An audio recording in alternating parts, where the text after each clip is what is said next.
todos. Gostaria de agradecer a presença de vocês aqui, nessa mesa redonda, do debate, que é uma mesa redonda, que é um debate preparatório para um evento que nós vamos realizar aqui em São João del Rei em 2012, que se intitula Psicopatologia, um tema sempre em debate, né? Controvérsias sobre os DSM.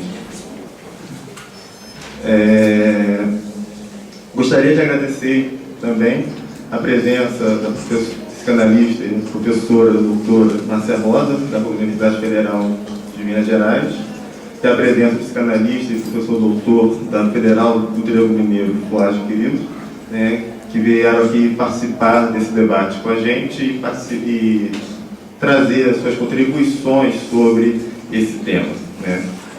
Gostaria também de agradecer ao Programa de Pós-Graduação em Psicologia e à Coordenadoria do curso de Psicologia da UFCJ, que deu subsídios financeiros para que esse evento pudesse se realizar aqui hoje, né. Gostaria também de agradecer às acadêmicas Marina Silveira Rezende e Samira Ponte por terem feito a parte da pesquisa básica que deu subsídios para que nós tivéssemos condições de realizar o manifesto de São João del Rei em prol de uma psicopatologia clínica.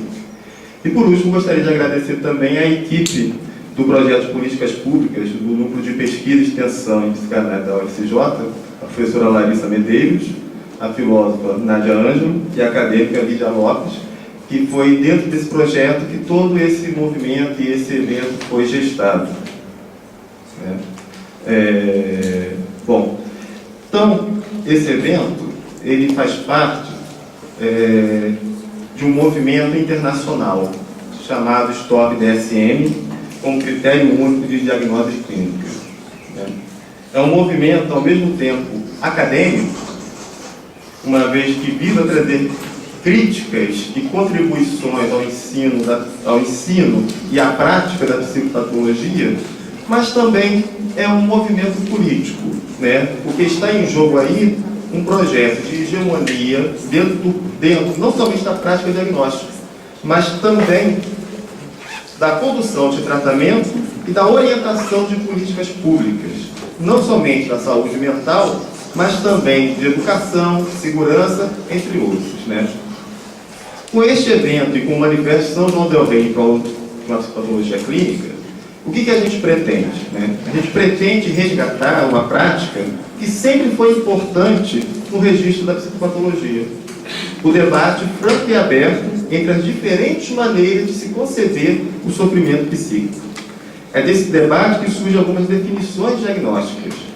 Podemos citar como exemplo a importância que hoje é para a prática lacaniana dos fenômenos elementares para a gente fazer um diagnóstico de psicose.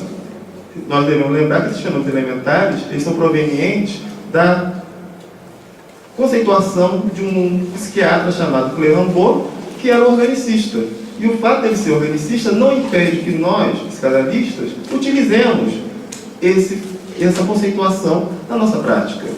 E isso se dá a partir do quê? A partir de um debate, a partir de aceitar que existem diferenças e divergências dentro do campo da psicopatologia. Poderíamos dar vários outros exemplos aqui, por exemplo, o conceito de autismo, o conceito de esquizofrenia, todos eles surgiram de debate entre abordagens distintas dentro do campo da psicopatologia.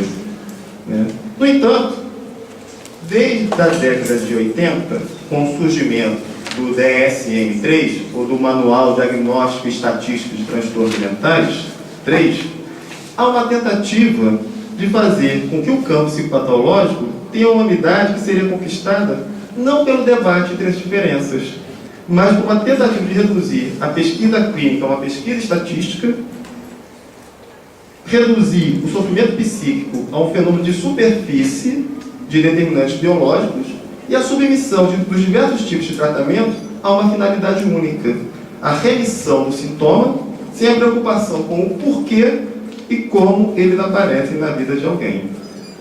O Manifesto São João del Rei em prol de uma psicopatologia clínica, faz parte de um conjunto de manifestos que estão acontecendo em várias partes do mundo. O primeiro manifesto é o Manifesto de Ravenna, de setembro de 2010, em defesa da psicanálise. Então começa com esse manifesto em defesa da psicanálise, que é esse manifesto de Ravenna, uma vez que na Itália há um movimento de reduzir toda a prática clínica a uma prática que seja tão somente de remissão de sintomas. Em abril desse ano foi lançado o Manifesto de Paris, Em abril do mesmo ano foi lançado o Manifesto de Barcelona, também com os dois a favor da psicopatologia clínica. Em junho de 2011, o Manifesto de Buenos Aires, a favor da psicopatologia clínica no tratamento e na diagnose de transtornos para crianças e adolescentes. E, em agosto de 2011, o Manifesto de São João del Rei, que nós estamos apresentando aqui hoje. Esse manifesto ele conta com o apoio e a colaboração de 3 grupos de pesquisas do país. O Núcleo de Pesquisa e Extensão em Psicanálise da Federal de São João del Rei, o PSILAX e o Laboratório de Psicanálise e Psicopatologia da Universidade Federal de Minas Gerais e o LATESFIC da Universidade de São Paulo. Então nós temos aqui hoje representantes dos 3 laboratórios, desses 3 grupos de pesquisas que abraçaram e lançaram esse manifesto. E o nosso manifesto, ele é dividido em 4 partes: em epistemologia, formação profissional e ensino da psicopatologia, clínica e estatística e política e economia. Em relação à primeira parte, a epistemologia, a gente deve lembrar que na década de 80, com o DSM-3, houve uma tentativa de se fazer uma tábua rasa, um marco zero dentro da história da psicopatologia. Considerar somente os transtornos a partir daquela data, a partir de algumas perspectivas, que seriam, em primeiro lugar, não se preocupar em traçar a etiologia dos fenômenos psíquicos.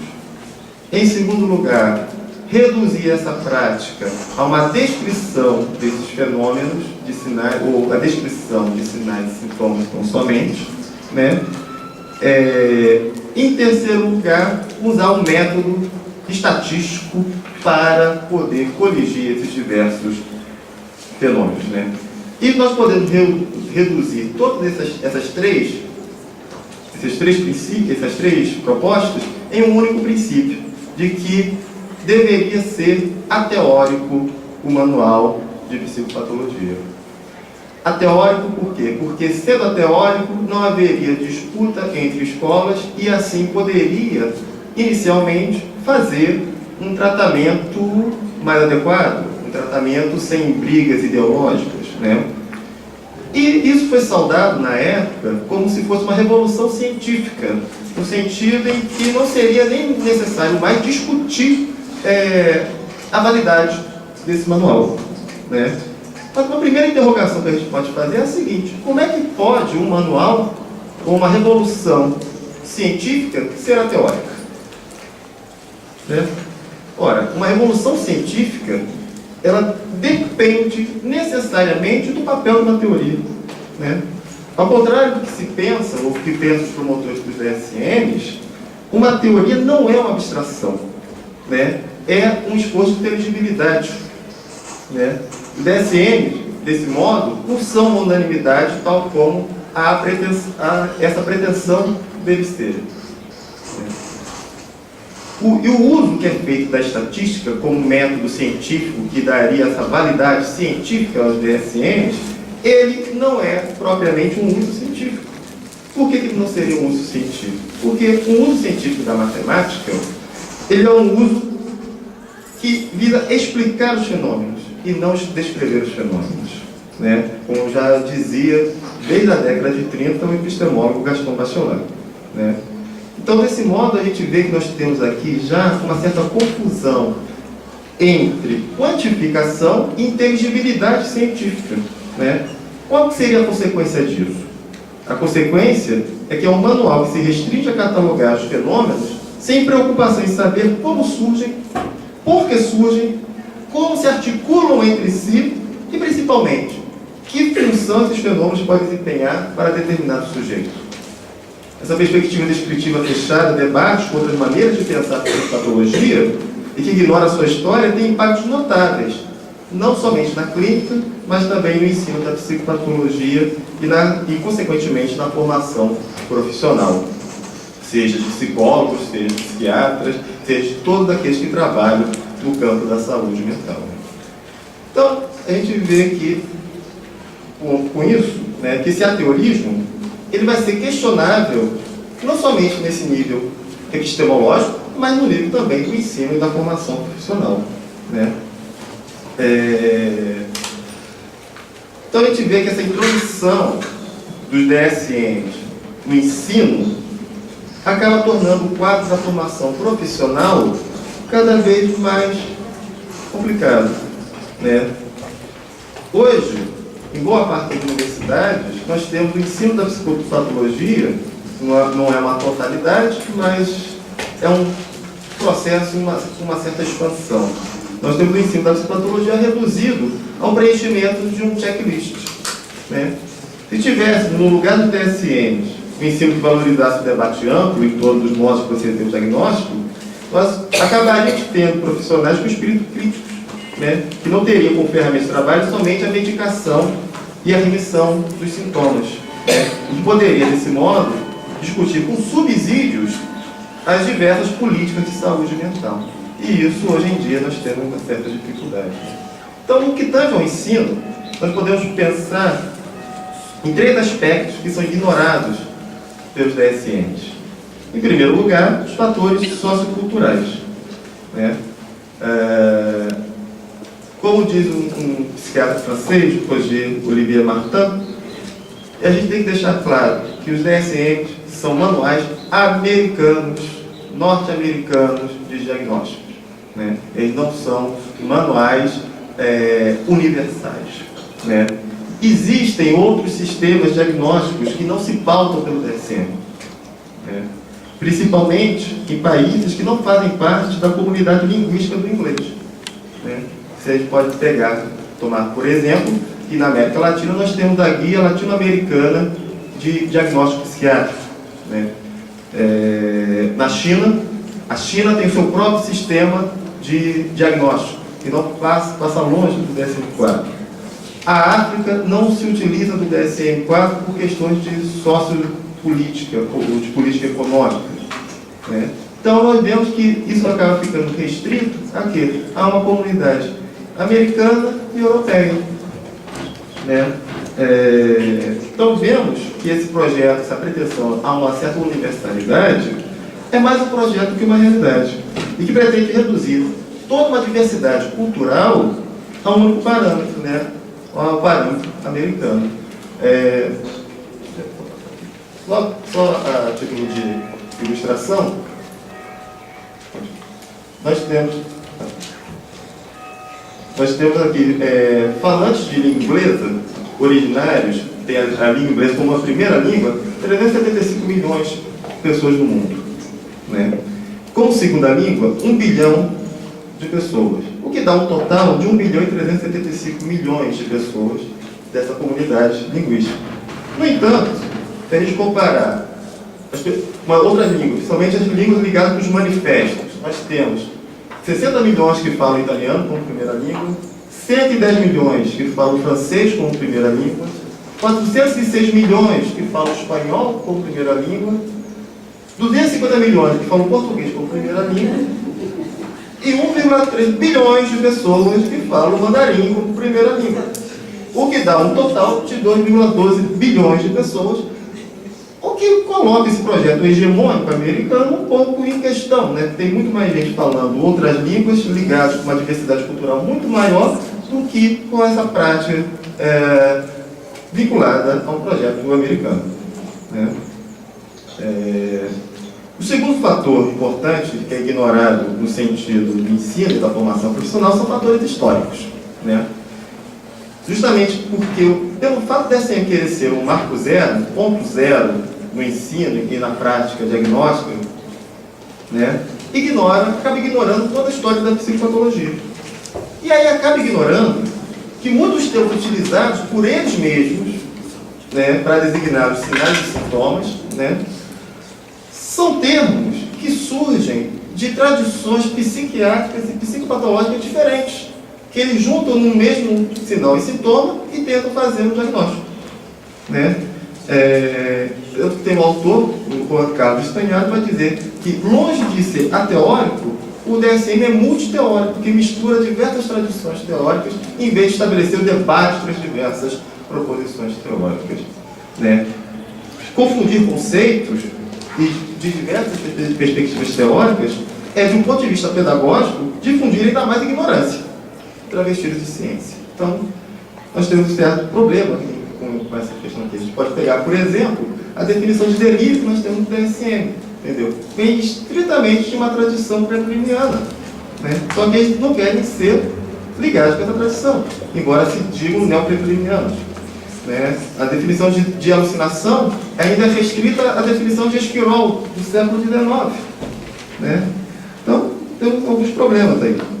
E do ponto de vista propriamente clínico, nós temos uma dimensão um pouco mais séria. Né? Porque ensinar psicopatologia tão somente em termos de presença ou ausência de sinais e sintomas e da sua frequência é ignorar justamente o método que funda a psicopatologia, que é o método clínico. Além de impedir que se faça uma discussão séria sobre o que é normal e o que é patológico. É ficar somente na superfície dos fenômenos, né? Como se eles não afetassem o sujeito. Né?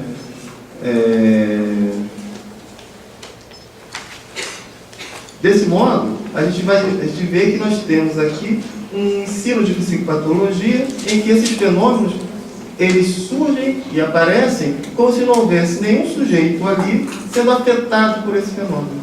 Nenhum sujeito no sentido sócio-histórico, nenhum sujeito no sentido cultural, nenhum sujeito no sentido, como psicanalista, né, no sentido do desejo. Né? Desse modo, a gente vê que nós temos que resgatar esse método importante para a psicopatologia, que é o método clínico. Né? Como já dizia o George Lanter e Laura, né, não há nada na psicopatologia que não tenha estado antes na clínica. Né? Por conta disso, a gente pode trazer um outro questionamento aqui. Um questionamento em torno do quê? Em torno do uso da estatística como método dos DSMs. Né? Por quê? Porque quando a gente está às voltas com a estatística, nós estamos às voltas com o quê? Com o estudo epidemiológico e de populações. Quando a gente está à volta com a clínica, nós estamos às voltas com a singularidade de um sujeito e a singularidade de um caso. São dimensões de problemas diferentes. Não é que a epidemiologia não seja importante, não é que a estatística não seja importante. Ela não é pertinente ao estudo da clínica. Tudo bem. Bom, então, entre esses dois métodos, nós temos que ter um hiato em relação a assuntos de abrangência e relações metódicas, metodológicas também. Então, o método clínico, né, ele busca justamente passar dessa dimensão fenomênica dos sinais e dos sintomas para o que o Adriano Aguiar Amaral chama de marcador biológico. Isso principalmente na clínica médica. Né? No entanto, mesmo nesse contexto, sempre há uma tensão entre o caso singular e o geral da teoria. No entanto, é justamente esse marcador biológico que a gente não encontra na clínica do sofrimento psíquico. Assim, precisamos encontrar uma outra referência nesse lugar, um marcador subjetivo. O sintoma, deixar claro, já que é disso que nós partimos, né, é sempre uma queixa. E uma queixa é sempre a queixa de alguém, é sempre a queixa de um sujeito. Né? E não há clínica sem essa queixa. No entanto, no campo do sofrimento psíquico, né, a gente deve pensar que a relação do sujeito com o sintoma é diferente. Né? Ela a gente tem que interrogar qual é a função que esse sintoma desempenha para esse sujeito.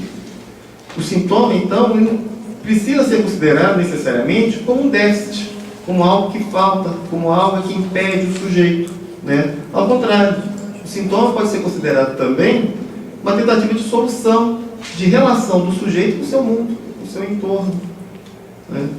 Ora, se um sujeito que se queixa é necessariamente um ser falante, indicando assim a dimensão primordial de atuação no campo do sofrimento psíquico, a da fala e da linguagem, como diria Lacan em 53. No entanto, quando estamos às voltas com a definição de sintomas como déficit e do sujeito como transtornado, temos uma prática em que a fala do sujeito se reduz a respostas a um questionário, tornando uma cifra entrar numa estatística ou um índice a classificar genericamente uma experiência que é sempre singular. A consequência de um manual que não se apara no método clínico é a criação de verdadeiras epidemias psíquicas. Tomemos como exemplo os casos dos chamados transtornos de déficit de atenção e hiperatividade e os casos de autismo. Se verem as pendulares, aponta para dados que demonstram aumento de 500 mil casos de TDAH diagnosticados em 1987 para 4 milhões e 400 mil casos 10 anos depois dos Estados Unidos. Isso tudo só por uma mudança de parâmetros diagnósticos, cada vez mais estatísticos, né? Já no que se refere ao autismo, né, nós tivemos um aumento de 2.700% desde 1991. Antes de 91, nós teríamos diagnóstico de uma a cada 2.500 crianças. Né? Em 91, nós tínhamos uma a cada 150 crianças. Olha a diferença que nós temos de 2.500 para 150. E após 1991, uma a cada 91 crianças. Então você aumenta a diagnose, você aumenta o número de casos e você aumenta aí a necessidade de tratamentos também por uma questão meramente se pautar em sinais e sintomas, né? E nós temos também, né, só para marcar aqui, desde o início dos DSMs, um aumento de 300% das categorias diagnósticas de 1952 até hoje. Então, aumentou também o número de transtornos, o número de categorias diagnósticas, né? Ou seja, estão pegando cada vez mais gente para se transformar em transtornado. Daqui a pouco não vai tratar ninguém. Agora, a gente tem que perguntar a quem interessa esse aumento de números de transtornos, aumento de número de casos, né? Aumento que nós podemos chamar de um impulso medicalizante, né? Muito bem. Esse impulso medicalizante do DSM, a partir de sua terceira edição, é um projeto político, pois pretende submeter não somente os processos diagnósticos a procedimentos dito objetivos, mas também submeter os tratamentos sobre o psíquico a esses mesmos procedimentos e a orientar as políticas públicas desses tratamentos, né? Ou seja, é um projeto também que pretende submeter um sujeito a uma padronização. Um dos mecanismos desse processo é o que podemos chamar de patologização da existência. Essa se dá por meio da transformação de vários aspectos da vida de um sujeito em um transtorno. O resultado é o aumento exponencial de transtornos catalogados nos manuais estatísticos e diagnósticos, né? Uma questão, então, se impõe. Um diagnóstico pautado pela presença de sinais e sintomas e apoiado em regime de evidências irá requerer que tipo de tratamento? Que noção de cura estaria implícita, se não aquela da remissão dos sintomas? Questionar sobre esses fins da terapia que acompanham os manuais é questionar também pela ética e a política que estão aí em jogo. Não é gratuito a preconização dos tratamentos farmacológicos e o das terapias cognitivas comportamentais. Ao fazer esse laço entre o diagnóstico, que não se preocupa com a causa dos fenômenos, com a terapêutica do transtorno, revela-se um discurso de fundo, um discurso capitalista. Aliás, não é recente nem desconhecida a relação intrínseca entre os DSM e a indústria farmacêutica.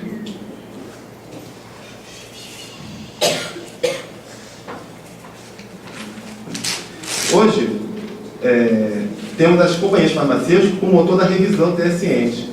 Em relação ao DSM-3, dos 170 revisores, 56% estavam associados a um ou mais laboratórios farmacêuticos. 100% dos revisores dos transtornos de humor, esquizofrenia e transtornos psicóticos também.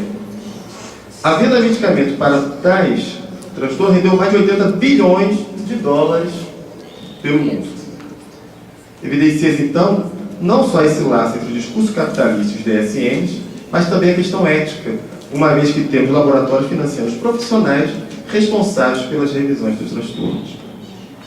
Essa patologização da existência revela um novo imperativo da pesquisa da psiquiatria estatística atual: todos transtornados. E se o aumento privilegiado se o tratamento privilegiado torna-se farmacológico, que grande negócio nós teríamos para a indústria farmacêutica, né? Exemplos no Brasil apontam bem para esse fenômeno, né, das últimas revisões do DSM. Em relação ao uso de medicamentos e antidepressivos, temos os seguintes números. Entre 2005 e 2009, tivemos um aumento de 44,8% de vendas de antidepressivos, né? Em relação ao TDAH, nós tivemos, entre os anos de 2000 e 2004, um aumento de 1.020% de vendas de caixas de metilfenidato. Entre 2004 e 2008, aumento de 930% de caixas de metilfenidato. A famosa Ritalina, né? Aumento de vendas que indica, por sua vez, aumento de casos, né? Outra consequência é que o uso desse manual, ele deixa de ser somente clínico e passa a ser utilizado em outros contextos fora da clínica, como contexto escolar, como contexto organizacional, como contexto jurídico, fazendo que esse campo de ação se torne cada vez mais amplo. E quanto mais amplo ele fica, menos delimitado ele fica, mais mal delimitado ele fica. Muito bem, mas e se muitas vezes esse uso dos DSMs, dessa prática descritivista, é reivindicado em nome de um melhor gerenciamento da saúde pública, devemos estar atentos aos riscos que o mau diagnóstico pode acarretar não somente para os sujeitos, mas também para as finanças públicas. Sobre esses riscos, prestemos atenção às palavras do psiquiatra importante nessa questão. Ninguém menos que Alan Francis, que foi o presidente da 4ª revisão do DSM. No meia-culpa que ele faz numa entrevista recente, ele diz o seguinte: nós, psiquiatras responsáveis pela revisão do DSM, cometemos erros que acarretaram em consequências terríveis. A extensão do transtorno bipolar para crianças, proposta no DSM-4, acarretou em um aumento de aproximadamente 40% dos diagnósticos do transtorno, mesmo que essas crianças nunca tinham tido um episódio maníaco e eram jovens demais para demonstrar o padrão de mudança de humor associado ao transtorno. E a prescrição de antipsicóticos para essas crianças também aumentou, ainda que muitos dos efeitos dessas drogas sobre o cérebro e desenvolvimento não sejam bem compreendidos, mas que podem causar obesidade e diabetes. Francis acredita que esse modismo bipolar, que virou até moda, muita gente gosta de falar que é bipolar, tudo mais, não teria acontecido se o Comitê de Organização do DSM-4 não tivesse rejeitado o movimento para limitar o diagnóstico do transtorno bipolar somente para os adultos. Em suma, como podemos nos fiar em um sistema diagnóstico cuja ambição é vender mais medicamentos, limitar outras estratégias de tratamento e comete erros que são danosos para os sujeitos e para os governos. O sistema não faz crítica de suas próprias aporias, né? Então, deste modo que a gente está aqui propondo, defendendo, que é uma psicopatologia, né, que tenha por referência maior o sujeito e seus modos singulares de se abrir com o sintoma e com o mundo que o cerca. E a coisa foi embora. O que aconteceu aí? E o pior é que eu não trouxe a companhia. Que se situa inteiramente na clínica, pois este é seu método por excelência. Que conheça sua história, suas correntes, suas controvérsias e suas diferenças sócio-históricas. Que, por consequência, possibilite o ensino e uma formação críticos de profissionais do sofrimento psíquico.